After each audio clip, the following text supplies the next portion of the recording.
Belle réunion poétique organisée par la librairie Frances Chiradina et par l'Institut français en marge du Festival international de poésie de Bucarest, l'édition 2025. Je suis Ioana Stancescu, je suis écrivaine et journaliste à Radio Romanie Internationale et avec le concours de l'infatigable Dan Burcea, rédacteur de Lettres Capitales, traducteur, critique.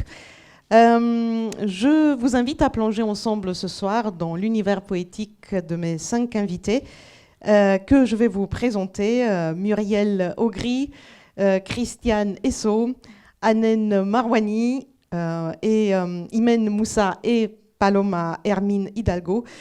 Alors, pour tous ceux présents ce soir et pour tous ceux qui nous écoutent sur les ondes de Radio Romanie Internationale, puisque cette réunion sera enregistrée pour la radio, permettez-moi de commencer par une petite présentation de mes invités. Alors, Muriel Augry, vous êtes poétesse, nouvelliste et essayiste, docteur ès-lettres de l'Université de la Sorbonne. Vous avez enseigné à l'Université de Turin. Vous avez travaillé pour les services culturels de l'ambassade de France en Italie, au Maroc et en Roumanie à l'Institut français de Iași.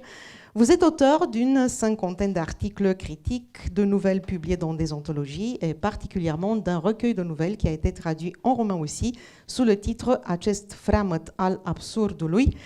Vous avez écrit 11 recueils de poésie dont 4 publiés en Roumanie en version bilingue. Encre lacérée, Ne me dérêve pas, À l'heure blanche, Paris-Rome, Impression jumelle. Et vos poèmes sont traduits en plusieurs langues étrangères, parmi lesquelles le roumain. Christiane Esso, vous êtes poétesse et artiste lyrique. Vous êtes née à Constanța, au bord de la mer Noire, en Roumanie. Vous partagez votre temps entre la scène en tant qu'interprète du chœur de l'Opéra de Limoges, que j'ai visité cet été, pas l'opéra mais la ville, et l'écriture. Dès le départ, vos poésies ont été remarquées par la grande poétesse roumaine Ana Blandiana, qui vous a recommandé en fait à l'Union des écrivains de Roumanie. Vous avez débuté avec Carte pentru Omael, livre pour Omael, et publié ensuite 2 autres recueils bilingues, La mécanique du hasard et L'Ascension. Alors, un troisième invité incarne, je peux le dire, une voix singulière au croisement de la littérature et de l'engagement social et de la création transfrontalière. Anen Marwani, soyez la bienvenue.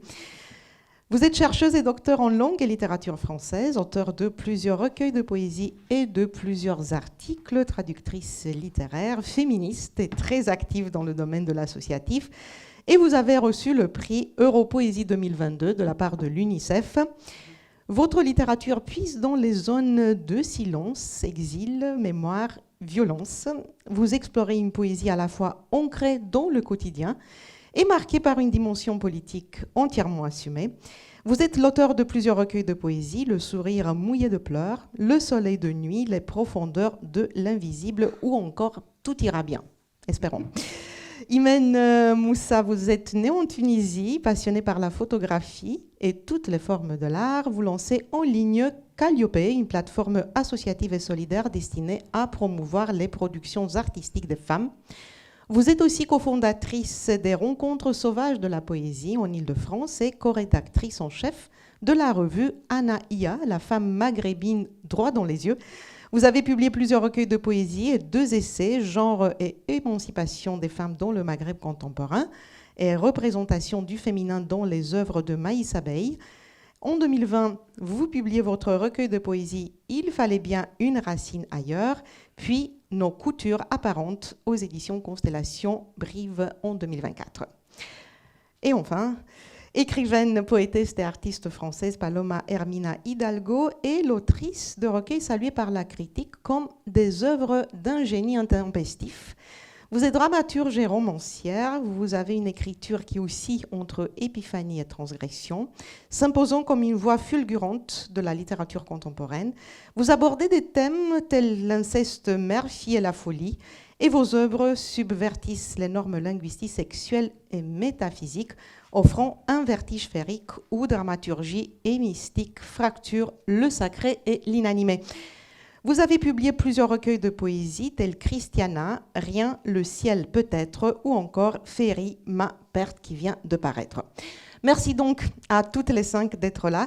Et Avant de commencer à parler poésie et avant de commencer à plonger dans vos univers poétiques, j'aimerais bien commencer cette soirée par une question pour toutes les 5.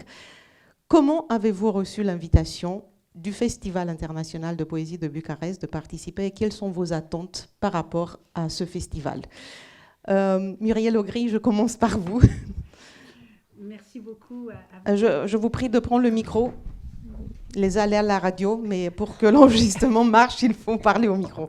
Merci beaucoup à vous tous. Merci à la librairie, merci au festival et à vous tous, cher public. Moi, je l'ai reçu comme un cadeau puisque je connais bien la Roumanie pour y avoir passé donc 3 ans, il y a 3 ans, et pour avoir vécu et travaillé à Iași. Et donc, venir à Bucarest et cette fois-ci présenter de la poésie, puisqu'avant c'était des fonctions diplomatie culturelle, ce n'était pas la même chose. C'est pour moi quelque chose de magnifique, pouvoir m'exprimer par rapport à un texte qui est publié dans les 2 langues et pouvoir toucher un public roumain avec qui j'ai énormément d'affinités. Je vous prie de passer le micro à Imen Moussa. Alors, pour ma part, j'ai eu un voyage en Roumanie en 2022. C'était un voyage documentaire, parce que comme vous savez, je fais de la photographie, donc j'ai sillonné pas mal de villes en Roumanie. Et en partant, je savais que j'allais revenir. Je ne sais pas par quel moyen, et cette fois-ci, c'est les mots qui m'ont ramené ici. Donc, quand mon amie Hanen Marouane m'a parlé du festival, elle m'a mis en lien avec Dan. Et j'ai reçu l'invitation et voilà, c'était le moment magique de me retrouver avec la Roumanie. Merci beaucoup. Puisque vous venez de mentionner Hanen, je vous prie de répondre aussi, Hanen Marouane. Merci d'abord pour l'invitation. Bon, j'ai eu une longue histoire avec la Roumanie. J'ai commencé mon séjour en Roumanie en 2017. J'ai été invitée, pas invitée, mais quand même j'ai participé à un colloque sur les représentations de l'étrangère dans le cinéma, dans le roman maghrébin. Et c'était un plaisir d'être reçue aussi. Aujourd'hui, je vois Larissa Luika, qui est mon amie, qui est devenue mon amie depuis 2017. Donc, et par la suite, j'ai candidaté pour un programme de bourse qui s'appelle Eugène Ionesco, offert par le ministère des Affaires étrangères de Roumanie et géré par l'AUF, l'Agence universitaire de la francophonie en Europe centrale et orientale. Et j'étais acceptée, donc je suis venue ici pour séjourner 3 mois. En 2018, j'ai passé 3 mois en Roumanie, à Bucarest, et j'ai terminé mon doctorat sur le discours rapporté dans les récits d'Albert Camus. Et en 2022, j'ai continué l'expérience de recherche. Je suis revenue pour passer un séjour de recherche sur le discours, l'analyse du discours dans le domaine politique pour défendre les femmes avec Polytechnica. J'ai séjourné aussi 3 mois et c'était l'occasion de venir et de revenir, de disparaître, de réapparaître. Et voilà, aujourd'hui, je suis invitée en tant que poétesse parce que pendant mon séjour précédent, j'étais invitée à plusieurs activités culturelles, y compris le festival de poésie. On m'a permis de partager mes poèmes, mes textes. Et j'ai connu cette histoire-là, ce qui m'a permis quand même de partager autour de moi.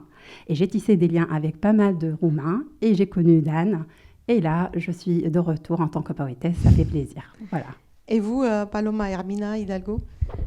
Bonsoir, merci beaucoup de votre invitation. Eh bien moi, je dois vous avouer quelque chose à ma grande honte. Je n'étais jamais venue à Bucarest, ni même en Roumanie, mais je reçois cette invitation avec une immense joie. Ce que j'attends, moi personnellement, de ce festival, c'est d'être traversée par un archipel de voix. C'est vrai que 200 invités et 30 nationalités, ça promet d'être une véritable fête, un Babel en fusion. Cependant, je tiens à préciser que la Roumanie n'est pas totalement une terra incognita pour moi, parce que j'ai été, je reprends ce terme, traversée par des langues de feu, de poésie roumaine. Alors, pour ne citer que les plus connus, Sioran, certes, n'est pas un poète, n'est pas connu comme tel, mais il m'a beaucoup imprégné, Gerasim Luka. Donc, je suis vraiment très heureuse de mêler ma voix. J'espère qu'elle résonnera dans ce festival, peut-être de manière dissonante, mais en tout cas fervente. Merci. Et puis, Christiana Esso.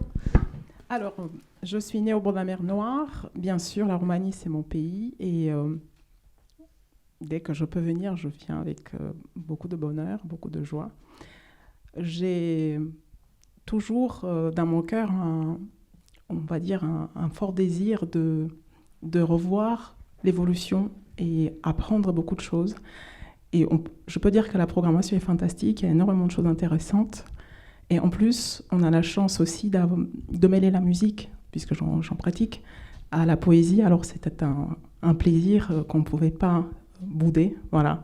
Il n'y a pas que vous, en fait, qui pratiquez de la musique. Non, il y a plein de gens. Il y a plein de gens justement qui jouent. Il y a plein de concerts. J'en ai écouté quelques-uns. J'ai écouté pas mal de lectures de poésie.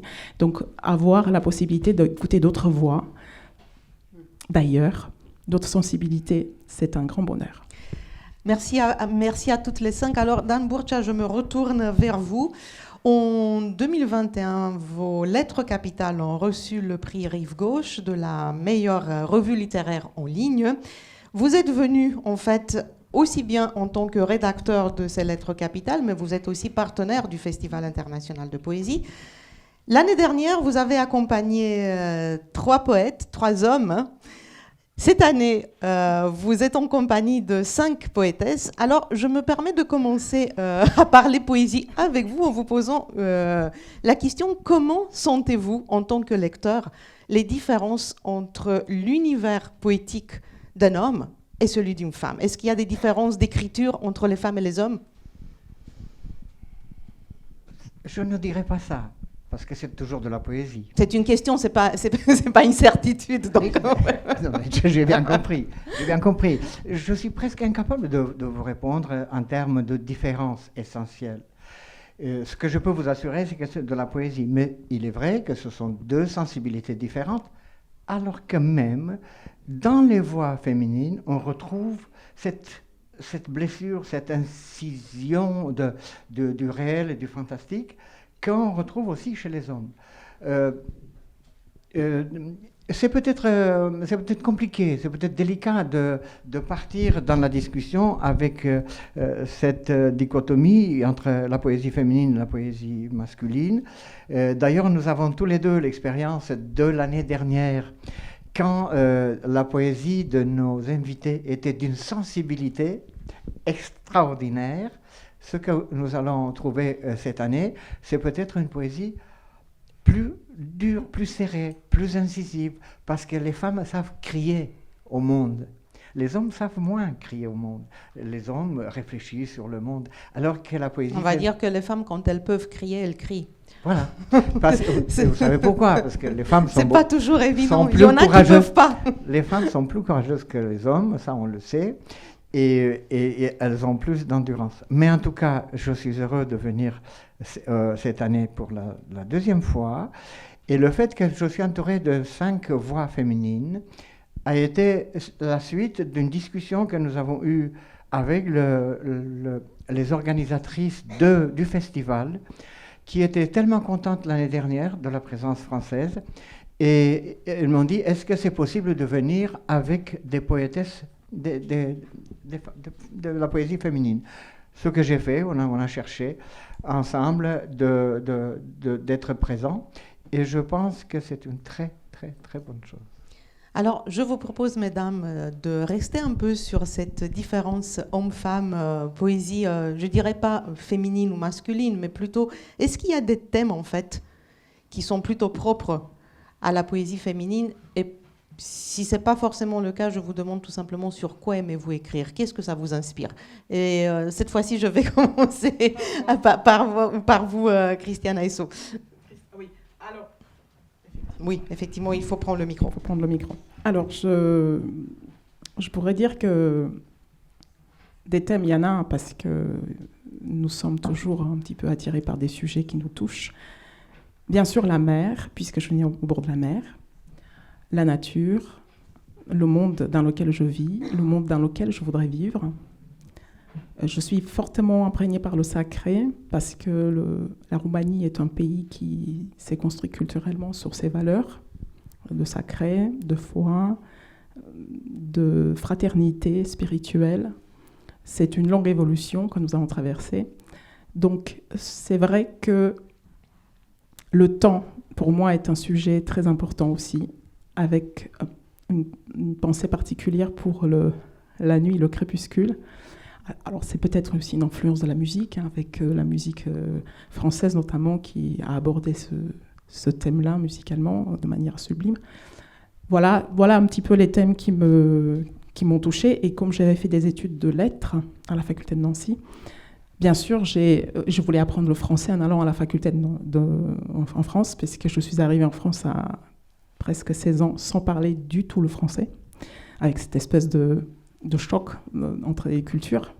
Donc, très vite, j'ai travaillé, j'ai mis comment je pourrais dire, le roumain un petit peu de côté, et puis j'ai essayé d'avancer le plus possible. Donc voilà, et j'ai étudié le langage, donc forcément, j'étais marquée par les auteurs et linguistes français, qu'on m'a enseigné, bien sûr. Donc voilà, ce sont les thèmes un petit peu que j'ai abordés dans ma poésie. Imen Moussa, sur quoi aimez-vous écrire? Alors, pour ma part, je n'ai pas un thème en particulier qui saute comme ça aux yeux et je me dis, tiens, je vais écrire sur ça. Je suis fille de mon époque. J'ai grandi dans une société en turbulence, avec des turbulences politiques, des revendications, beaucoup de problématiques sociétales. Et au fil du temps, j'ai remarqué que mon écriture s'est imprégnée de ces sujets-là. Et peut-être pour revenir à la question de tout à l'heure, est-ce qu'il y a une différence entre une écriture d'homme et une écriture de femme? Je dirais que chaque écriture, peu importe le sexe, est différente. Parce que nous sommes tous le fruit d'une société, d'une famille, d'un noyau familial et de nos propres attentes envers la société. Donc je dirais que mon écriture évolue en fonction du lieu où je me trouve, évolue en fonction du temps ou de l'époque qui m'habite et que j'habite aussi. Donc je regarde, mon écriture regarde toujours envers les femmes parce que les femmes de ma société, de mon pays, sont continuellement en train de mener des combats et c'est ce qu'on était en train d'évoquer tout à l'heure. Donc on gagne des droits, on perd des droits et on est toujours en train de grappiller des droits comme ça et de crier, si je peux me permettre ce qu'on disait tout à l'heure. On le demande gentiment, on le demande en criant, on le demande en écrivant, on le demande à travers la peinture, à travers le cinéma. Donc tous ces thèmes-là s'imposent à moi et je me retrouve prise dans la tenaille de ces problématiques sociales. Et c'est pour ça que oui, la société m'inspire beaucoup et l'époque m'inspire beaucoup. Merci. Muriel Augry, je passe à vous. En fait, je voulais dire juste le fait que oui, d'accord, vous êtes toutes, comment dirais-je, filles de la même époque, et pourtant, vos écritures diffèrent. Moi, j'avoue que j'ai eu du mal à trouver des sujets communs à vos écritures. Donc, en fait, Muriel Augry, sur quoi aimez-vous écrire? Et est-ce que, j'anticipe quelque part une autre question, est-ce que vous pensez que votre vie personnelle peut représenter une source d'inspiration pour vos écrits? Oui, alors c'est encore plus intéressant pour moi de répondre à votre seconde question, plus que celle de la différence entre hommes et femmes. Il est évident que ma vie s'est nourrie de voyages. J'ai fait une thèse de doctorat sur le cosmopolitisme dans les textes courts, dans les nouvelles de Stendhal et Mérimée. Et c'est maintenant que je m'aperçois que finalement, eh bien, oui, le voyage était partie prenante de mes intérêts, donc de mes recherches en littérature. Et puis après, j'ai commencé une carrière d'enseignante en partant à l'étranger, en partant en Italie, pas très loin, mais à l'université de Turin. Et donc là, c'était la frontière, une frontière très proche, mais quand même avec beaucoup de différences. Et ça qui m'intéresse. Bon, donc ensuite, en effet, j'ai vécu au Maroc et j'ai vécu en Roumanie. J'ai énormément voyagé pour des rencontres, pour des colloques, donc beaucoup en Afrique, surtout Afrique subsaharienne. J'étais en Orient, j'étais en Palestine, j'ai été dans beaucoup d'endroits. Et il est évident que mes voyages sont une source d'inspiration. Alors, je n'aime pas quand vous dites... ma vie se retrouve certainement absolument dans mes textes, mais en revanche, moi j'ai beaucoup de mal avec le « je », donc c'est à travers les mots que on ressent évidemment ce que je suis. Il y a aussi, je pense, beaucoup de nostalgie ou peut-être parfois aussi de mélancolie. Et parfois, je suis revenue à Iași donc, pour présenter ce dernier livre qui est publié aux éditions Junéméa. Et je passais donc devant mon appartement, celui que je passais devant l'Institut français, et quelquefois, je ressentais comme physiquement, peut-être que Paloma, justement, qui ressent ça à merveille, peut me comprendre, je ressentais une douleur. Alors, une douleur, le mot est peut-être trop fort, mais un choc physique. Je me disais, oui, c'était des belles années ou des années pas forcément belles, mais et de ça, je suis sûre que, par exemple, je vais écrire quelque chose en rentrant. Et la poésie, pour moi, elle est forcément choc, émotion. Et plus que de voir poésie masculine ou féminine, ce qui m'intéresse de voir, c'est le genre littéraire. C'est-à-dire que écrire un roman, évidemment, il faut d'abord un temps fou pour s'y mettre. Mais même, moi, j'écris beaucoup de nouvelles également. Eh bien, je n'écris jamais les nouvelles dans le même contexte que je n'écris la poésie. Paloma Hermina Hidalgo, je passe à vous. Vous êtes en quel rapport avec votre jeu? Le jeu, J-E-J-E-U. Je vais tenter, pour répondre à cette question, J-E, l'un ne va pas sans l'autre, à mon sens. Je vais tenter de tisser ensemble vos 3 questions pour répondre à cette 4e question. Pour revenir à cette dichotomie homme-femme, moi je pense que quand le poème est vrai, il outrepasse toute catégorisation genrée. Homme, femme, et que plutôt qu'une distinction entre poésie écrite par des hommes, poésie écrite par des femmes, on pourrait voir ceux qui plongent dans le gouffre et ceux qui, d'une certaine manière, se tiennent à sa surface. Entre une poésie qui prend le risque et une poésie tiède. Bon, c'est une réponse à nuancer. Mais moi, j'ai un thème qui est propre, de mon point de vue, pour la poésie écrite par les femmes, c'est la maternité. Mais moi, je ne suis pas concernée. Moi, c'est plutôt le matricide, le meurtre de la mère. Mais maternité, ça peut être de 2 côtés, c'est-à-dire ça peut être cette relation justement bien sûr. Qui fait surface dans votre univers poétique, mère-fille. Je pense que c'est plutôt un thème que... Oui. Voilà. Oui, d'accord. Mais je ne pense pas écrire sur. Je pense écrire depuis. C'est-à-dire que écrire sur dénote peut-être plutôt une position de surplomb.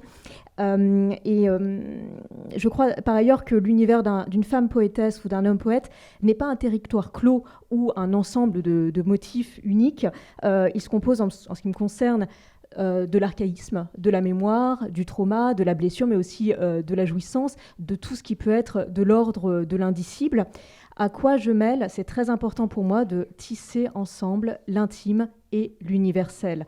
L'intime n'a de résonance que si elle est collective, voire universelle. D'où mon recours aux contes de fées, aux mythes, à la légende, à l'histoire. Et j'écris donc depuis, ce depuis me semble important, depuis ce qui me brûle. Par exemple, l'inceste, effectivement l'inceste mère-fille, donc là ce serait une thématique proprement féminine, la folie, la mystique noire, la théologie tordue. J'écris certes depuis un corps de femme, je suis une femme cis, mais un corps qui veut exploser les catégories. C'est vraiment très important pour moi, et c'est pas un univers décoratif, c'est une zone de danger. Votre 3e question, quelle était-elle? Ah oui, est-ce qu'on fait du vécu biographique la matière d'une œuvre poétique? En tout cas, c'est mon cas, mais je ne fais pourtant pas d'autobiographie. La poésie ne décrit pas, à mon sens, elle est ce qui brûle. Et j'utilise mes cicatrices, j'utilise effectivement mes violences, mes obsessions, mais tout ça est déformé comme par anamorphose, par une langue qui déplace, par le recours à quelque chose de plus vaste, qui s'inscrit, dans l'archaïsme de la pulsion. Et ma vie est un matériau brut, mais je ne la raconte pas, je la brûle. Voilà. Merci beaucoup.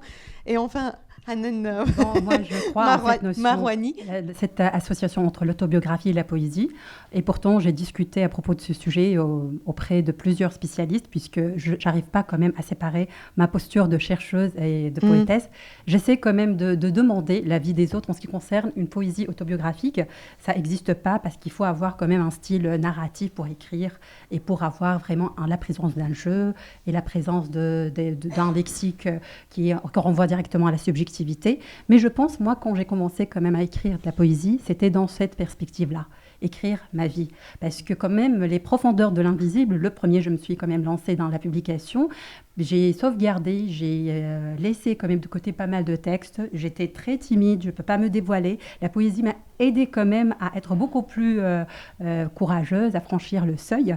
Et l'expérience quand même de la publication, être lue par le public, ce n'est pas une expérience facile pour moi.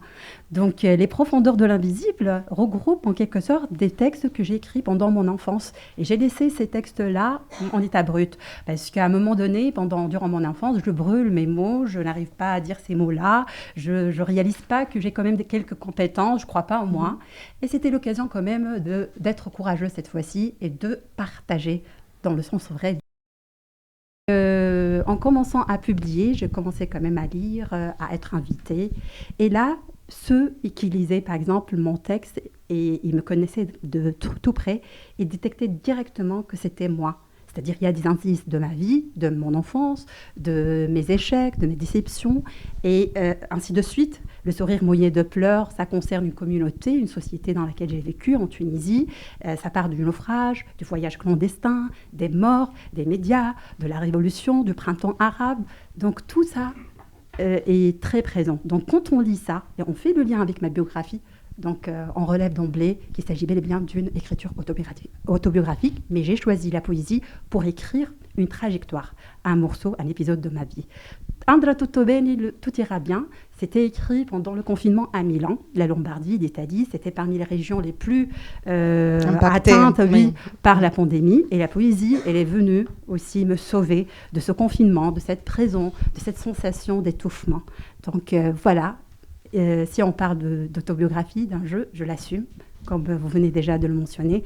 J'écris autobiographiquement. Ceux qui veulent vraiment découvrir quelques jardins secrets de Anne Marvani, ils n'ont qu'à les consulter et lire mes livres. Voilà. Dan Burcia, je vous vois désireux. Juste parce que je ne veux pas anticiper tes questions, Yona, mais j'ai une remarque à faire, parce que, comme vous voyez, nous sommes dans un univers francophone et nous parlons de chaque vision de la poésie. Et rien ne serait possible sans la langue française. Et c'est à ça que nous devons, si vous voulez, nous retourner vers ça, parce que ce qui nous unit, ce qui nous fait arriver à la création, à la diversité de cette création, c'est, peut-être que j'anticipe tes questions, mais c'est la langue française. Nous sommes dans un univers francophone, et ce qui nous unit, ce qui nous donne le matériau pour construire cette poétique, c'est la langue française. Je tenais à le dire. Merci. En revanche, moi, je continue, mais pas sur la langue française, mais en fait, ta publication Lettres capitales, elle est rédigée en français. Moi, j'étais curieuse de lire, en fait, les entretiens que tu as déjà fait avec nos invités ce soir. Et puisque je disais que j'ai eu du mal à trouver des thèmes communs, j'ai fini pourtant par en trouver. À un moment donné, j'ai découvert que dans toutes les poésies que j'avais lues, il y avait le thème du voyage. Muriel Augry, vous l'avez déjà mentionné, ce voyage, et d'ailleurs, votre livre Paris-Rome parle de ça. Comment la poésie nous fait-elle voyager? Et quand je parle de voyage, je ne parle pas forcément d'un voyage dans le sens voilà, un voyage concret, mais ça peut impliquer aussi des voyages dans le temps, ça peut impliquer aussi des voyages intérieurs. Donc, je commence par vous, Christiane Esso. Alors, c'est vrai que moi, j'ai commencé ma jeune existence, enfin ma jeune existence d'adulte par le voyage, puisque j'ai quitté mon pays. Natif. Voilà, justement. Voilà. Dans votre cas, le voyage ça a été physiquement il a été concret, accompli. Alors, effectivement, ça a été un voyage géographique, linguistique, puisque d'une élève très sérieuse à l'école, qui passait des concours, tout ça, en langue roumaine, les Olympiades roumaines, je me retrouve une jeune femme, une jeune fille, voilà, dans un nouveau pays qui ne sait pas parler, qui ne sait pas s'exprimer, qui ne comprend pas lorsqu'on lui parle. Donc, ça a été un véritable choc. Donc là, pour voyager, j'ai voyagé. Donc, effectivement, ça a été un point de départ d'une espèce d'évolution personnelle, une construction par la langue française. Et en cela, je rejoins Dan Burcia. Effectivement, on ne peut pas se construire sa personnalité, la consolider et évoluer en tant qu'être humain sans passer par cette dimension du langage. Et c'est même assez compliqué puisque mon petit frère, par exemple, qui était venu beaucoup plus tôt, il était beaucoup plus petit que moi, il est venu 1 an avant moi, il me parlait et je ne le comprenais pas. Donc c'est un choc aussi psychologique. Ensuite, le fait d'aimer cette langue, le fait de désirer de l'apprendre, ça a été un moteur qui m'a permis de dépasser ces craintes, cette difficulté. Et l'écriture, ça a été aussi une sorte de transposition de la langue roumaine que j'adorais, que je maîtrisais à mon âge, à l'époque, presque à la perfection pour mon âge. Donc je lisais des critiques, je faisais des choses à mon niveau de 14-15 ans. Et je me suis dit, mon Dieu, le français, c'est un monument. C'est un monument de plusieurs centaines de mètres, voilà. Et moi, je suis tout en bas. Et donc, ça a fait un peu un vertige. Et en même temps, voilà, ça a été pas à pas pour le voyage. Et ça a été à la fois un voyage dans la littérature française. J'ai commencé à copier les textes de livres, les petites dictées de mon petit frère, etc. La bande dessinée, on a commencé par la bande dessinée avec les petits mots que je reconnaissais avec les dessins. Et donc, on est parti vraiment de très bas. Et c'est effectivement un voyage intérieur qui débute. Et c'est un va-et-vient entre soi qui évolue en tant que nouvelle arrivante, nouvelle future française, et ce que j'avais connu dans la littérature roumaine, entre le langage qui évolue en moi, qui grandit en moi, qui me permet de maîtriser en fait ma place dans le monde. Et puis ensuite, une fois qu'on a les briques, on va dire, on va pouvoir construire plus de choses, les concepts. On va lire les auteurs français qu'on vénérait en Roumanie, qu'on lisait en français, enfin en Roumanie, traduit. Et là, la véritable joie, la fête commence. Voilà. Et c'est un voyage, on va dire, sans but vraiment, puisque ça peut prendre plein de directions différentes. Et il continue. Voilà. Merci beaucoup. Imen Moussa, dans votre recueil « Il fallait bien une racine ailleurs », vous dites à un moment donné « Sur ma Méditerranée, une barque transporte les rêves de l'Afrique ». Alors pour vous, c'est quoi le voyage ? Le voyage, c'est ce qui m'a fait faire de la poésie. J'ai fait le chemin inverse. J'ai commencé par les voyages. En fait, j'ai visité, grâce à la photographie, une 40aine de pays.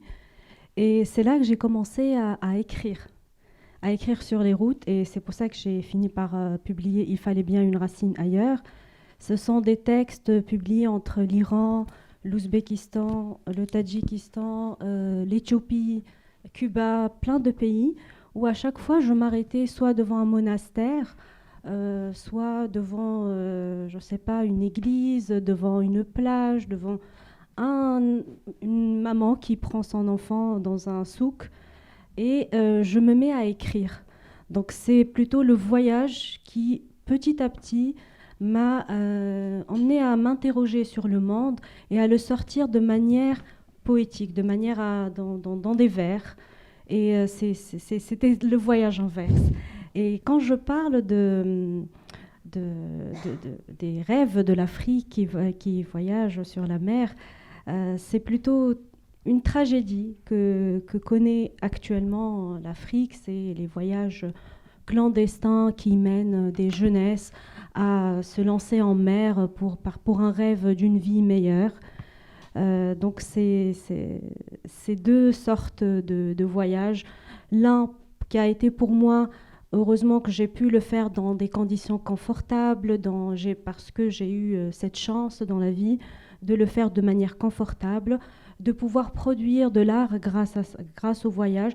Donc c'était effectivement un va-et-vient, c'est ce que tu disais tout à l'heure, un va-et-vient entre le monde extérieur et le monde intérieur, entre ce que mes yeux voyaient, ce que je sondais à l'intérieur de moi-même et ce qui me permettait de m'explorer intérieurement, donc de grandir en quelque sorte. Je suis partie sur la route très très jeune, Je n'avais pas non plus beaucoup de moyens. J'essayais de travailler par-ci, de faire du bénévolat par-là, en contrepartie d'un logement. Donc j'essayais de me débrouiller, comme on dit dans la vie, pour pouvoir vivre ma passion du voyage, pouvoir grandir intérieurement et peut-être explorer d'autres facettes de moi que je ne connaissais pas.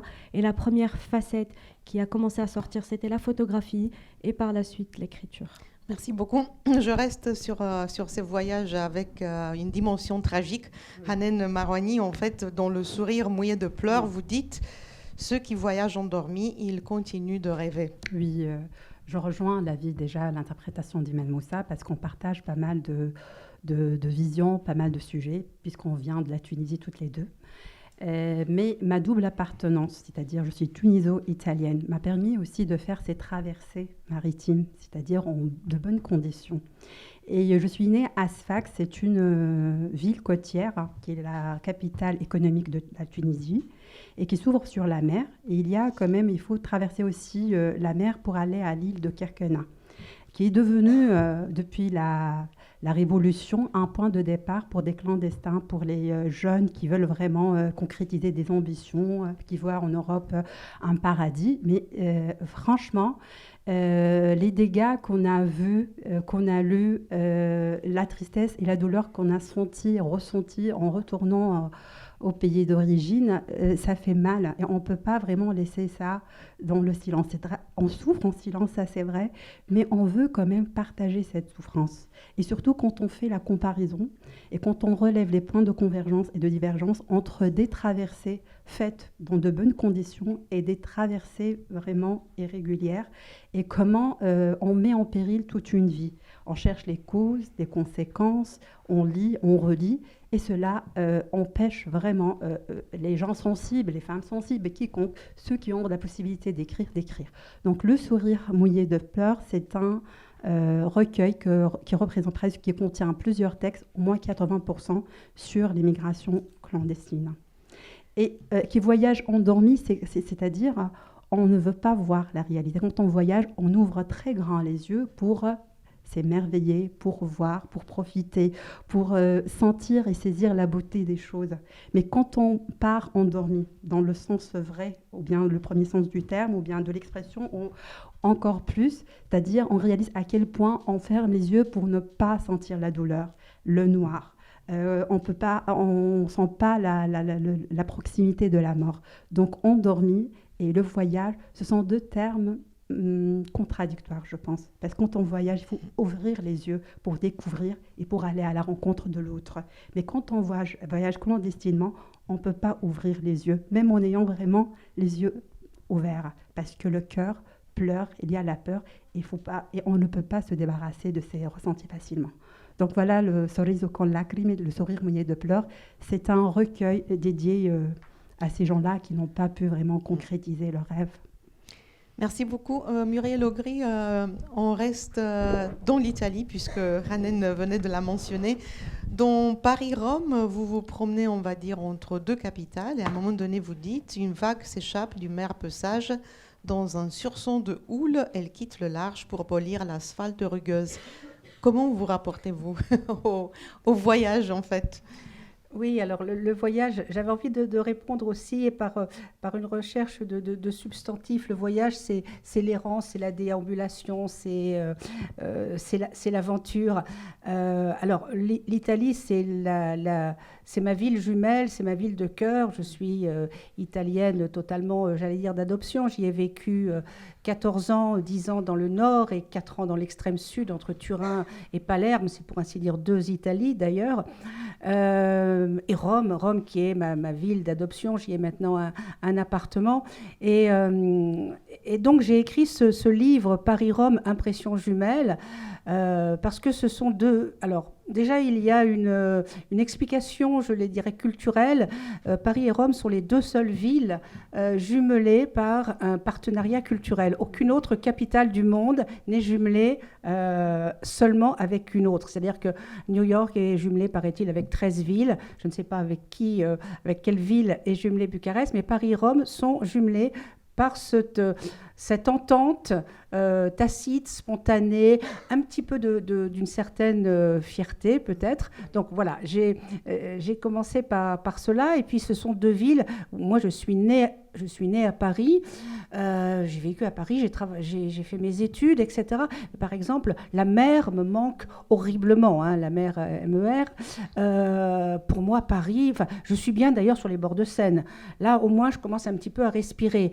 Et donc, Rome n'est pas immédiatement sur la mer, certes, mais il y a quand même cette ouverture sur la Méditerranée qui est nécessaire pour moi. Et voilà. Et ce que je voulais dire également, et que j'ai dit justement à Yashi, parce que j'ai présenté ce recueil, mais d'une façon très intéressante aussi, avec deux professeurs universitaires qui ont fait une analyse de mon recueil, ce qui est assez rare, parce qu'en général, j'ai l'habitude de faire des rencontres avec soit d'autres poètes ou poétesses, soit des mises en musique. Donc là, c'était véritablement, c'était sérieux. Enfin, tout le reste est tout autant sérieux, mais je veux dire, le reste est plus artistique. Là, c'était vraiment une analyse universitaire, et ils m'ont presque appris des choses sur moi et sur cette dualité qui était intéressante. Et c'est vrai que pour moi, la dualité est équilibre. Ça peut paraître étrange, c'est peut-être comme ça, mais moi, j'ai besoin d'être dans deux lieux pour être bien. Donc j'ai besoin de voyager, et je voyage toujours. Je reste un mois à Paris, et pof, dès que je peux, je vais en Italie. Et si je ne vais pas en Italie, je vais au Maroc. Alors peut-être qu'en effet, ma vie, depuis que j'ai fini mes études, mettons 25 ans, j'ai toujours été dans deux lieux. Paris, c'est la référence. Mais à Paris, je n'ai pas de racines, parce qu'il est difficile, je trouve, d'avoir des racines à Paris. Paris, c'est une ville cosmopolite. À Paris, moi, je m'y trouve bien parce que j'ai tous les amis de tous les continents. Parce qu'à l'époque, on était dans les cafés, on buvait, on fumait. Je m'excuse, c'est une autre époque. Alors, on ne fume plus, c'est très bien. On continue à boire ou à prendre des jus de fruits. Mais c'est un lieu de rencontre. Moi, les cafés parisiens, c'est le monde. J'adore cela. Donc, il y a des voyages. Et on peut faire des voyages sur place. Et puis, c'est vrai, échanger avec les autres, et apprendre sur soi-même, puisqu'on apprend énormément sur soi-même. Merci beaucoup. Paloma Hermina Hidalgo, votre écriture propose plutôt des voyages intérieurs. Comment vivez-vous les voyages ? Effectivement, peu importe ma biographie, j'ai moi-même bourlingué un peu, et c'est présent dans mes textes quelque peu sous forme d'épiphanie, comme vous le disiez très justement. Il peut y avoir des incursions en Floride, ou fantasmatiquement, j'ai beaucoup voyagé en Amérique du Sud, mais je n'y ai jamais vraiment mis le pied. Je n'y ai pas du tout mis le pied. Mais alors, mes voyages, effectivement, sont intérieurs. Ce qui m'intéresse le plus, c'est le voyage dans la psyché, l'expérience intérieure, comme disait Georges Bataille, la plongée dans les abysses, la catabase, la descente aux enfers, qui peut s'avérer paradoxalement comme une forme d'ascension vers la lumière. C'est ce voyage-là intérieur qui est le plus présent dans mes textes, en tout cas. Merci beaucoup. Et en fait, je vais... Oui.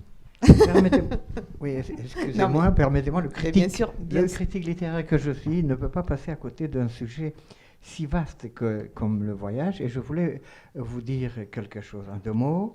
Vous parlez du roman qui a reçu cette année le prix des 5 continents de la francophonie. C'est le livre de Amley Boum, une Camerounaise, qui s'appelle Le rêve du pêcheur. Et c'est justement cet aller-retour de la clandestinité vers les racines, un voyage qui ne trouve de justification que seulement lorsque l'être humain retourne à ses sources et se réconcilie avec lui-même. Voilà. Et puisque tu viens d'invoquer le rêve du pêcheur, moi je vais enchaîner avec un autre leitmotiv que j'ai trouvé dans vos univers poétiques. Il s'agit de la mer. La mer avec 3 lettres ou la mer avec 4 lettres, dans votre cas plutôt. Qu'est-ce que la mer, en fait, représente pour vous? Et je commence par celle qui est née à Constanța, au bord de la mer Noire, Christiana Esso. Oui, effectivement, c'est en fait le berceau. Bien sûr, c'est pour tout le monde, et le berceau de la vie. Et puis, ça a été pour moi un petit peu le berceau poétique, parce que pour nous, en Roumanie, il y a un très grand poète qui a séjourné à Constanța, à Tomes. C'est le grand Ovide. Et donc, toute petite, j'avais sa statue, tout ça. Donc, la mer, avec la statue d'Ovide, ça a été pour moi un grand symbole. Et effectivement, le fait de la ressentir, d'être tout près, de la voir changer, d'aller à sa rencontre, ça a été effectivement un plaisir très tôt dans ma vie. Et donc, ce thème se retrouve dans mes textes.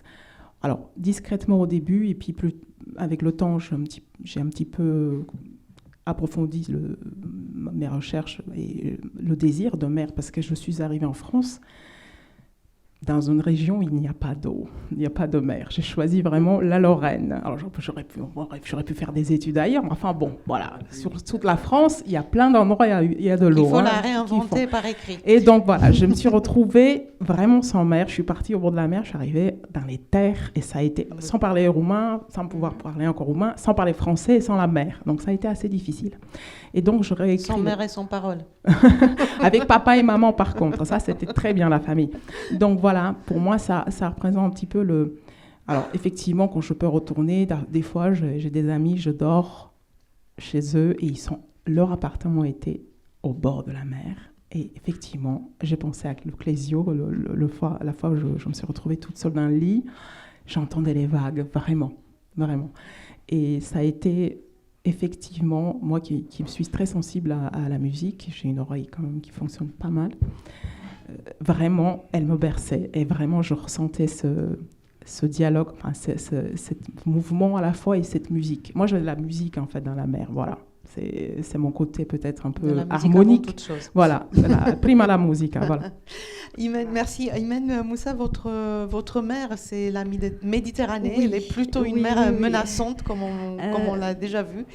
Une mer menaçante et à la fois apaisante. En fait, pareil, je suis née à Bizerte, dans une ville côtière du nord de la Tunisie, et j'ai eu la chance d'avoir une maison. Mes parents ont une maison à une centaine de mètres de la mer, mais c'est une mer abandonnée. C'est-à-dire que c'est une mer polluée que le gouvernement a délaissée, et du coup, c'est devenu le refuge des ivrognes.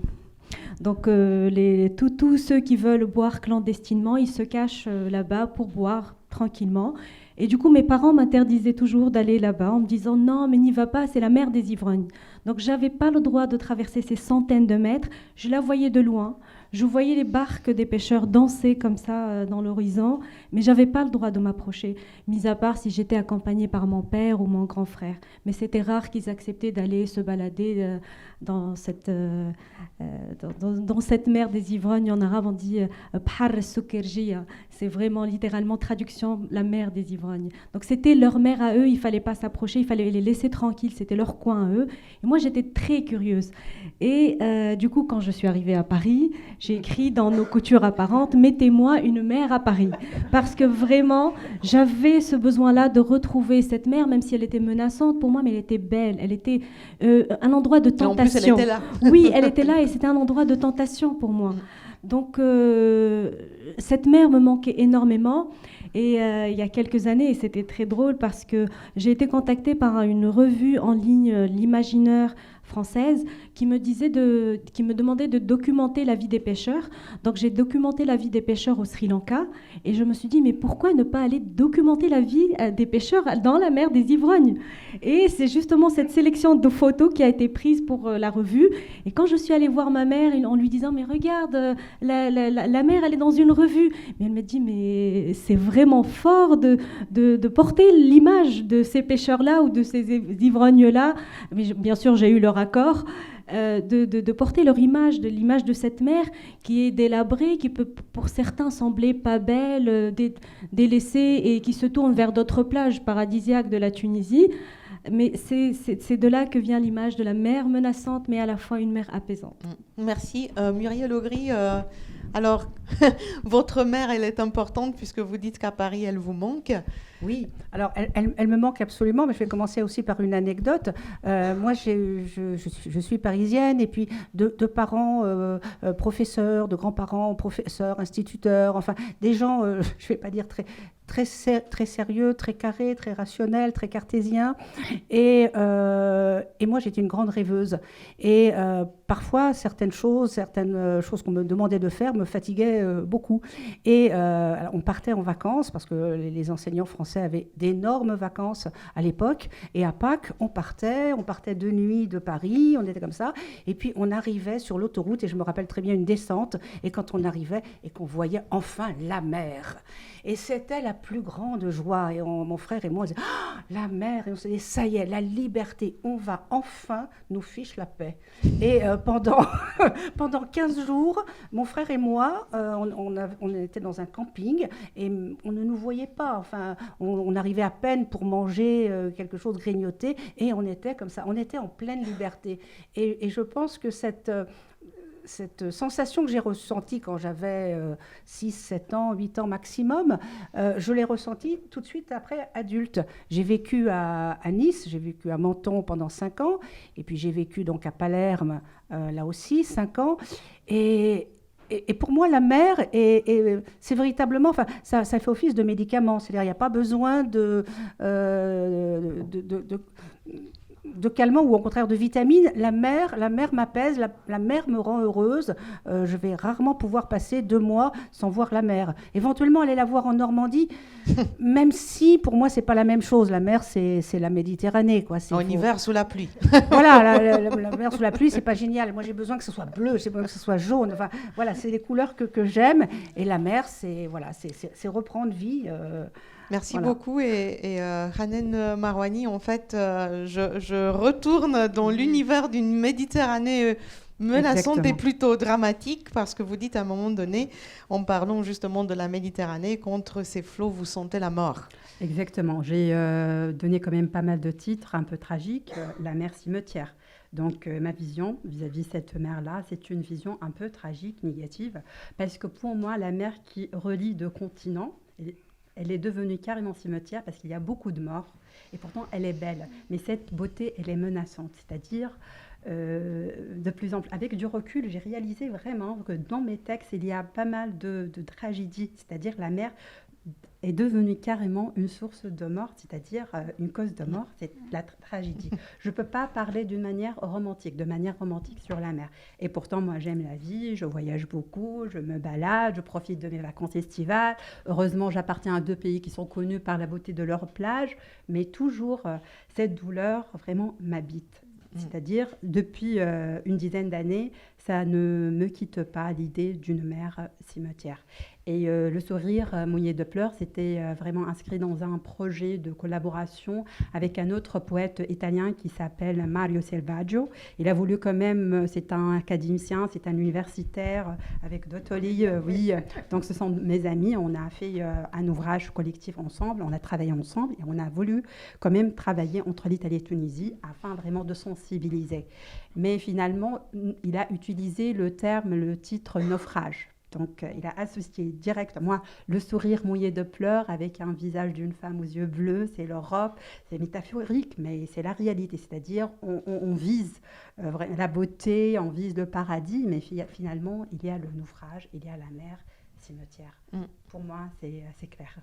Merci. Et puis, Paloma Hermina Hidalgo, on vient sur la mer à 4 lettres. Je pense que c'est la mer d'ailleurs la plus compliquée. Et je me permets de citer un petit extrait d'un de vos poèmes. Chute, au commencement était maman, et maman était avec Dieu, et maman était Dieu. Alors, quelle place donc pour cette mer qui fait tellement de vagues dans vos poésies ? La mer, MER, est consubstantiellement liée à la mer, MERE. Mais attention, ce n'est pas une mer qui pacifie. C'est une mer golémisante, dévorante, une mer un peu bifide, à la fois divine, effectivement, et monstrueuse. Elle peut être tendre et cruelle, elle peut être incestueuse, elle peut être perverse, elle peut être rieuse. C'est une mer qui submerge et qui naufrage le désir. Et alors, je parle toujours de la mer MERE, bien sûr. Et j'ai l'impression que ce que j'écris, c'est un peu ma planche de surf sur le typhon, sur le cyclone. Et ma mer est une mer, un océan de jouissance et de douleur. c'est un abîme noir, un Dieu noir et matriciel.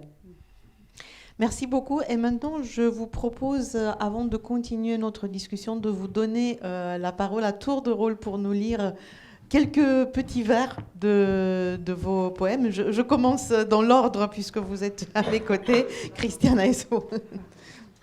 Et prenez le micro. Oui. Je vais vous lire un texte qui est assez récent sur la mer, justement. Et comme je suis une passionnée de musique et de poésie, alors j'ai pris comme source d'inspiration la mer de Claude Debussy. Alors, il faut juste savoir que ce poème, cette musique, elle est composée de 3 parties qui décrivent. Alors, Debussy l'a bien écrit en manuscrit sur la partition. De l'aube à midi sur la mer. Ensuite, jeu de vagues et dialogue du vent et de la mer.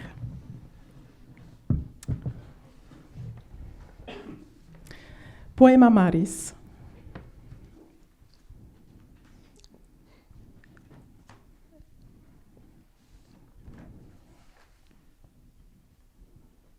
Je dois vous dire quand même avant de continuer qu'on a encore un petit quart d'heure, pas plus. Donc, en fait, très bien. Je vais lire un tout petit extrait. Voilà. Le poète coupe en deux un sablier de saphir, et pour les chasseurs d'orage, le vitrail se lève. Miracle d'élancer la matière qui se dérobe, de ressentir dans les cœurs des aigues marines le sang devenu résonance et flamme. Quel merveille de rendre féconde la pierre! L'homme renaît ainsi dans une héraldique de soie ondée. Matinale marine. Dans une concentration proche du silence, l'horizon comble l'azur, arrondissant les halos des naissances et des envols. Tout ce que tu as accompli devient ténu, et tu te réjouis dans l'ivresse de la matière creusée dans l'incandescence. Comme une mélopée enivrante, un baiser de lune ricoche de cadence en cadence, et les larmes des chandeliers s'allument dans un monde inversé. Et je laisse ma parole parce que Merci je voudrais... Christiane Aesso. Imen Moussa. Alors je reprends le thème de la mer et les quelques vers que tu as cités tout à l'heure. L'Odyssée de Bahar. Sur ma Méditerranée, une barque transporte les rêves de l'Afrique. Les vagues leur ouvrent le chemin. Des siècles et des siècles sur un même refrain. Ma Méditerranée a le goût des papiers brûlés par l'identité, traqués, méprisés, jamais la bonne couleur, jamais la bonne saveur. Je vois tes passagers porter un pays comme le rocher de Sisyphe, puis quand il pèse trop lourd, vient le temps de le jeter par-dessus bord, au lieu de le faire rouler. D'abord la photo, ensuite le nom, enfin les accents. Ma Méditerranée a le mal des rêves repêchés. Une vingtaine par jour, une cinquantaine par jour des basanés malmenés par les vents mauvais. Qu'entre toi, ma Méditerranée, les États se liguent. Des gorges se raclent, des héros sur un chèque ouvrent le feu sur les obstacles, croyant apprivoiser les frontières, chantant à haute voix que nous sommes tous frères. Sur tes vagues, ma Méditerranée, la mort est gratuite. Pour te garder de chaque côté, on te débarrasse de ce qui pèse le moins lourd. Tes enfants mal nés. Au large flottent les ombres. Ali, Youssef, Hayat, Idriss. Ils dansent en rang autour du détroit de Messine. Les sirènes du lys leur tendent les bras pour leur maintenir le rêve hors de l'eau, pour leur faire la courte échelle jusqu'aux nuages d'en haut, jusqu'aux nuages d'en haut. Merci bien. Muriel Augry. Moi, ce que je pense, c'est que la conclusion est excellente parce qu'elle elle nous permet, par cette lecture de texte, de montrer à quel point, justement, nos écritures, toutes de femmes, sont des écritures différentes. Et je vais lire un texte voilà, qui, non pas s'oppose, mais qui est complètement différent du texte de mon ami à côté, sur la ville miroir, sur Rome. Il y est question aussi d'eau, de Méditerranée, mais on est complètement dans la Via Veneto, dans une espèce de far niente et de dolce vita qui n'a évidemment rien à voir avec ce dont nous venons parler, qui est le drame de la vie. La ville miroir. Un cordon de bolides s'élance sur l'avenue en nonchalance. Les paparazzi s'étirent, préparent leurs assauts. Stratégie lascive. L'agressivité a goût de sirop. L'alcool n'a pas encore coulé. Vague, remous dans la foule, coup d'épaule, épaule par-dessus l'épaule, être le témoin, le spectateur en récompense, privilège d'une quête aux 3 couleurs.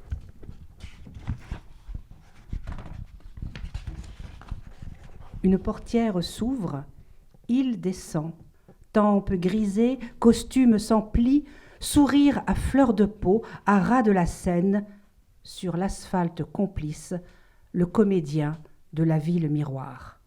C'était un clin d'œil à quelqu'un que j'ai beaucoup aimé, qui est le comédien Marcello Mastroianni. Merci beaucoup, Paloma Hermina Hidalgo.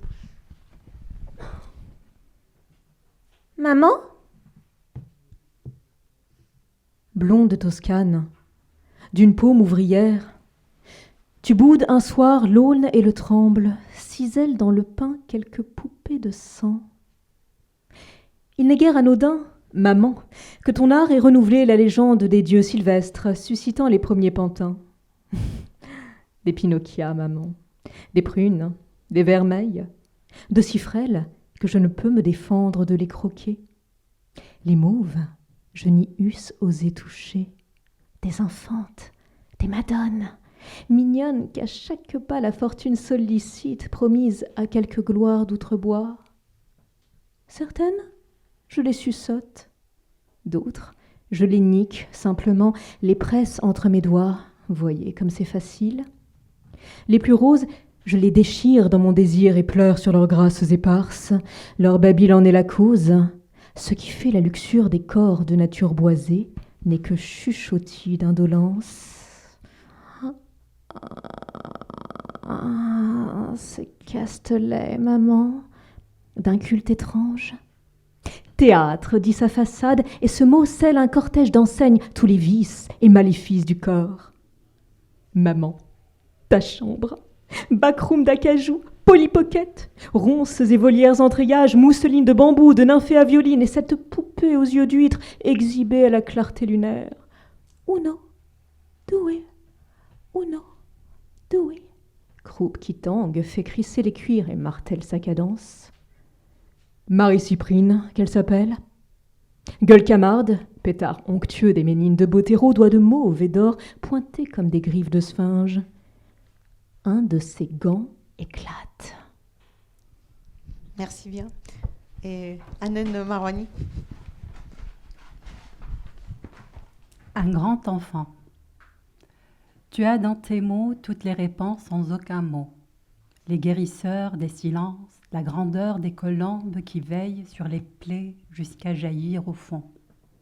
Tu as dans tes yeux le rose des cieux et les nuages affolés, la fureur des épines quand le cactus est coupé. Tu as dans ton regard l'espace, l'univers, le train et son chemin de fer, le brin de plusieurs autres vies, un cerf-volant qui pense, un cerf-volant qui sourit. Tu as dans ton invisible cœur tous les matins d'un amoureux, les sourires d'un enfant heureux, l'ardeur, la douceur au creux du feu, un déni d'un beau vieux temps sans lieu. Tu as sur ta tête le chapeau d'une bénédiction, des prières pour les erreurs, sur le dessin d'un palmier fier qui murmure l'été, le soleil, la mer. Tu as dans les paumes de tes mains une odeur et les lignes de ton destin, les défis, les chemins et leur déclin, Les moments ratés ainsi que les gains pour un nouveau début jusqu'à sa fin. Tu as dans tes cheveux un pied lointain sur un visage brun. Toute une vie pleine d'envie chaque matin. Le souvenir d'une nuit d'hiver passionnée, salée et poivrée de renaissance des cendres. Tu as dans ta présence toute la paix, âme et corps. Toute une œuvre d'art, les flots dans les tons rares et la caresse qui chatouille, une symphonie de Mozart. Tu as sur tes lèvres des papillons audacieux, les visites bénies des curieux, 3 jours et 2 nuits sur un nuage, un cœur évanoui, un cœur épanoui, un rêve d'enfant sur les toits d'une insomnie, dans un coin caché, ou à Paris, jusqu'à l'éternité. Merci beaucoup, merci à toutes les 5. Je voudrais... Oui, mais c'était pour toi la question, Dan. J'anticipe. Toi la question. Je voudrais rendre hommage, j'ai promis de rendre hommage à quelqu'un qui nous regarde de l'au-delà, qui est le grand poète Thierry Messe. Il y a un volume qui vient de paraître, un recueil qui vient de paraître, une anthologie, et j'aimerais bien lire quelques vers qui sont, je sais, j'abuse, qui sont une sorte de définition du poète, du poète en lui-même. Où est-il le frère alchimique, homme du premier, du dernier repas, rieur à la vie écarlate, les mains en éclat, sur la table inventée, le visage dans la flamme comme une aube, comme une eau, qui se retire dans la merveille comme une nuit, qui se consume dans l'obscur de la craie, son visage comme un oiseau simplifié. Merci, merci beaucoup. Et puisque le temps passe et il nous presse, je voudrais vous faire à la fin une toute petite confidence. J'ai eu la curiosité, en fait, je viens de découvrir l'intelligence artificielle. Et j'ai eu la curiosité, en fait, de lui demander de poser des questions pour cette soirée. Et j'étais, à ma grande surprise, bluffée de constater qu'elle se débrouille pas mal du tout, cette intelligence artificielle. Alors du coup, ma question c'est, est-ce que la poésie a toujours, on va dire, la vraie poésie, la poésie réelle, a toujours de l'avenir, et est-ce qu'il faut que les poètes, les écrivains se réinventent? Et Hanen Marouani, je vais commencer avec vous parce que je sais que votre écriture se déploie aussi bien sur les scènes littéraires que dans des espaces numériques. Donc, de quelle manière il faut en fait s'adapter au temps moderne? Bon, il faut partager, puisque les réseaux sociaux permettent ce partage-là, puisqu'on écrit pour partager, et j'ai bien mentionné cela dès le début, on est dans l'échange, on est dans le partage, puisqu'ils servent à partager, à être tout près de ce public, des lecteurs, des gens qui aiment, et surtout la poésie, c'est considéré comme un genre mineur. Ça ne se lit pas toujours, c'est-à-dire on a cette possibilité d'enregistrer des vidéos et de partager. Et donc, j'essaie quand même de prendre les choses vraiment dans le bon sens. Les réseaux sociaux sont utiles puisqu'on peut partager, on peut écrire, on peut échanger et on peut encore aller beaucoup plus loin. Bon, en ce qui concerne l'intelligence artificielle, bien sûr, on appartient à une époque où les choses changent trop vite. Il faut faire attention parce que, surtout quand on parle de la poésie, il faut garder la pureté. Mais il ne faut pas aussi négliger l'importance de cette époque-là et de l'intelligence artificielle. Peut-être ça sert à faire d'autres choses puisqu'elle est là, donc elle est dans l'utilité, mais la création littéraire doit garder quand même sa pureté dans ce sens-là, quant à moi. Donc, merci. Paloma, Hermine Hidalgo, en fait, j'ai remarqué que vous mêlez en fait poésie et théâtre quelque part. Vous avez effectivement une façon particulière, on dirait une vraie performance pour oui, je suis entre poésie, théâtre, j'aime me confronter, poésie, je n'écris pas que de la poésie. D'ailleurs, ce texte fait rime à perte était au départ une pièce de théâtre que j'ai remaniée par un savant jeu de lignes Word qui m'a pris en tout et pour tout 7 à 8 secondes. J'en ai fait un recueil en enlevant quand même les didascalies. Mais je crois que là, on change de question, on n'est plus sur l'IA. C'est pas grave. On y reviendra si vous voulez bien. Mon écriture est transgénérique. Elle défie les frontières, elle se confronte aussi à d'autres arts, les arts de la scène, comme vous le mentionnez, les arts, enfin la musique tout simplement, les arts visuels. Poupa, au départ, avait un dispositif marionnettique, donc il y avait aussi un coryphée avec des marionnettes. Donc oui, je brasse tout ça, même si le cœur de la création, pour moi, est l'écriture. Et donc, ça me fournit une transition tout à fait habile, n'est-ce pas, vers l'IA.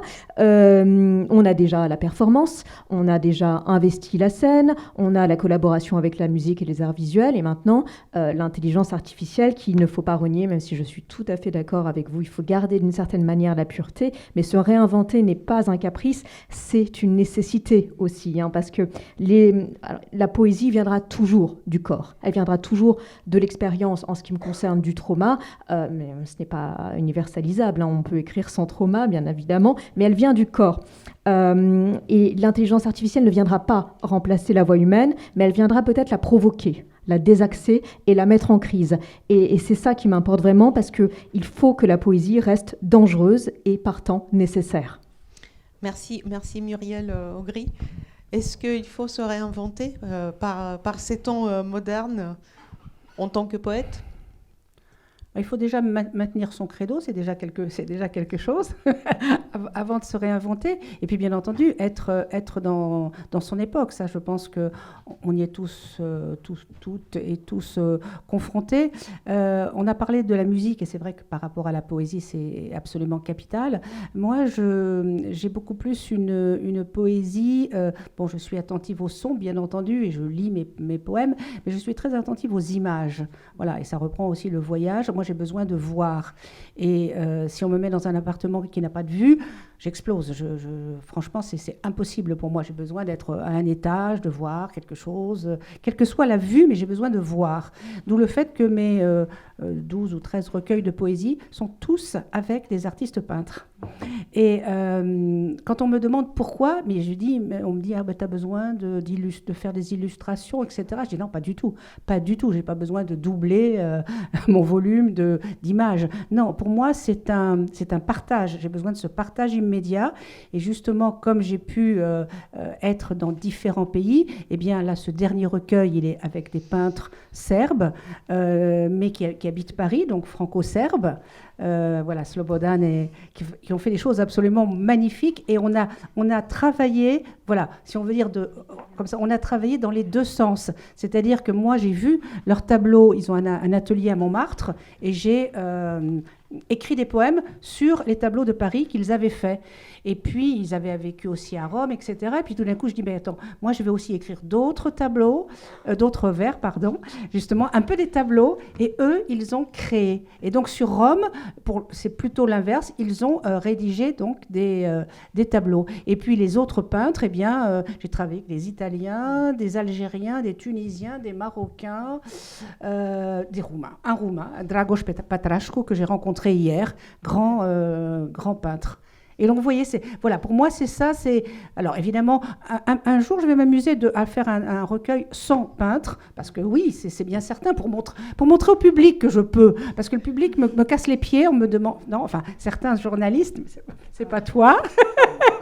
Quelqu'un d'autre me l'a demandé. Pourquoi ? Et je montrerai que je sais très bien faire. Mais pour moi, c'est un partage. J'aime bien voir et qu'eux voient ce que j'écris. Voilà. Merci beaucoup. Imen Moussa ? J'ai toujours fait des chemins de traverse, pour ma part. Donc, moi, j'ai commencé la poésie par la voix, par la photo, le numérique, par une page Instagram. Donc, j'ai commencé à me faire connaître sur Instagram et surtout pendant la pandémie, où j'ai dû arrêter tous les voyages et j'ai développé une relation fusionnelle avec mon balcon. Donc j'étais au balcon en train de filmer l'extérieur et de dire de la poésie et de diffuser ces capsules vidéo sur Internet. Et petit à petit, j'avais un ami producteur audiovisuel qui m'a contacté en me disant « J'aimerais bien, à la fin du confinement, tourner des vidéos poésie ». Donc j'ai commencé par faire ça, avec aussi grâce aux rencontres sauvages de la poésie. Donc j'ai commencé par le format numérique. C'est par la suite, petit à petit, donc j'ai fait toute une série nommée Confinou Imani autour du confinement, de notre vie personnelle pendant le confinement. Progressivement, j'ai commencé à tourner des vidéos et à les adapter en voix par la poésie, et par la suite, je suis passée à l'édition. Donc j'ai fait vraiment le chemin inverse, et c'est pour ça que je vois que la place du numérique est très importante. On ne peut pas négliger tout un pan de la société qui n'a pas accès au livre, parce qu'on ne va pas se mentir, le livre coûte cher. Vraiment, dans plusieurs sociétés, il faut un sacré budget pour acheter le livre.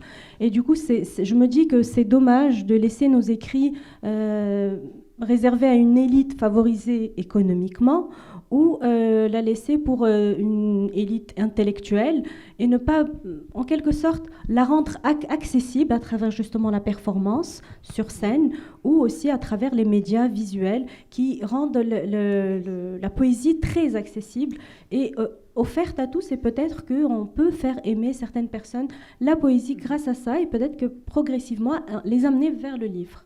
Merci beaucoup. Et finalement, Christiane Aesso?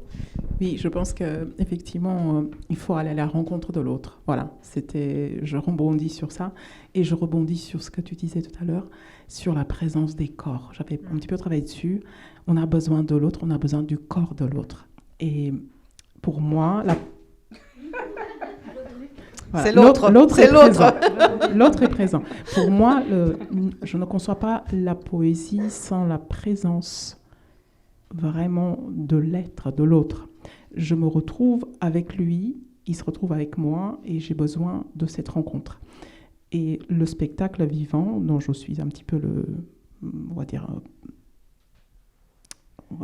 l'artisan, et l'expression naturelle. Je pense que à partir du moment où on va à l'encontre aux autres, on a une chance de les toucher. Et cette énergie, cette fragilité, cette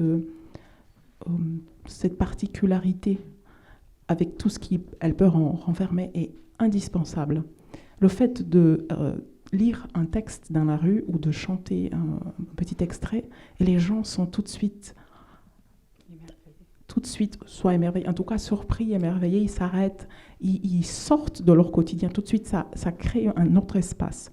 Donc, je pense que le poète doit rester poète, il doit être de chair. Il faut lui pardonner d'être de chair parce qu'il ne peut pas être autrement.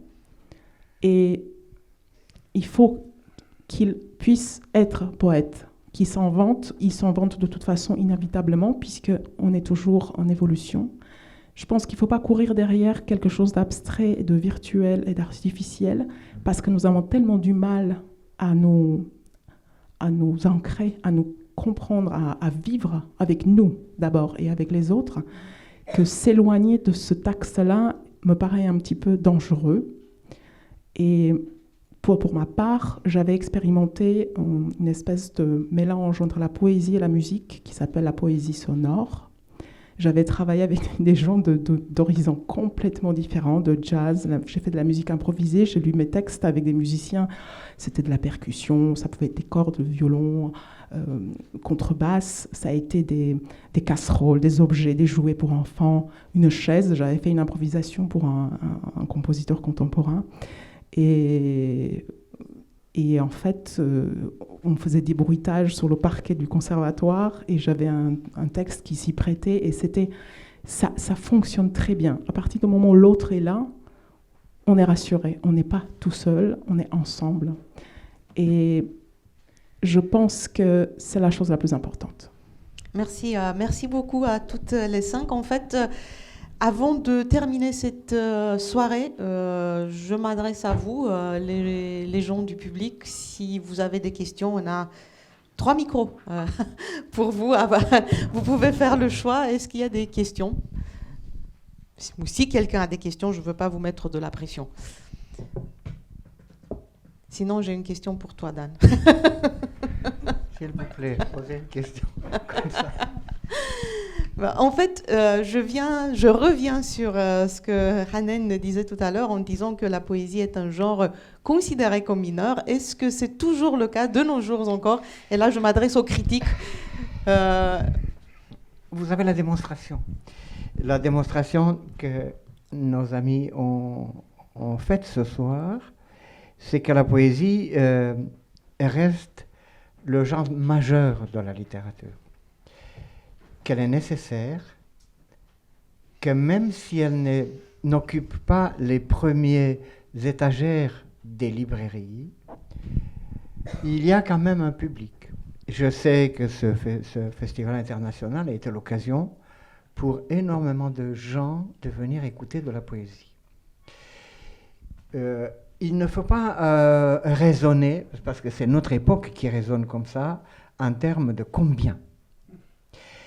Nous vivons une époque de comptabilité, où nous voulons avoir des résultats, des tableaux, comment on dit, des Excel, etc. Non, la poésie est nécessaire, elle est essentielle. Quand Thierry Mess dit que c'est un oiseau simplifié, vous avez compris tout le tragisme qui existe dans cette image. Et vous avez aussi compris que c'est une image qui fait référence à Brancusi, parce qu'un oiseau simplifié, c'est le vol. Et donc, nous avons besoin, et je terminerai par cette image, la poésie, c'est ce qui nous fait vivre, c'est notre respiration. Nous, la littérature en général d'ailleurs, c'est un moyen, c'est peut-être le plus beau moyen de nous réconcilier avec nous-mêmes et avec le monde. Ce n'est pas une sortie du monde. La poésie permet de rentrer par une autre porte, de sublimer la vie et notre vie intérieure et l'image que nous voulons donner du monde. Voilà. Merci beaucoup. Christiane Esso, Imen Moussa, Muriel Augry, Paloma Hermine Hidalgo et Hanen Marouani, merci à vous Dan Burcha, merci à la librairie française Kiralina, à l'Institut français pour le soutien et au Festival bien évidemment international de poésie de Bucarest qui continue jusqu'à dimanche. Merci à toutes et à tous. Je vous souhaite une belle soirée et restez sur les ondes de Radio Romanie Internationale si vous voulez écouter l'enregistrement de cette soirée poétique.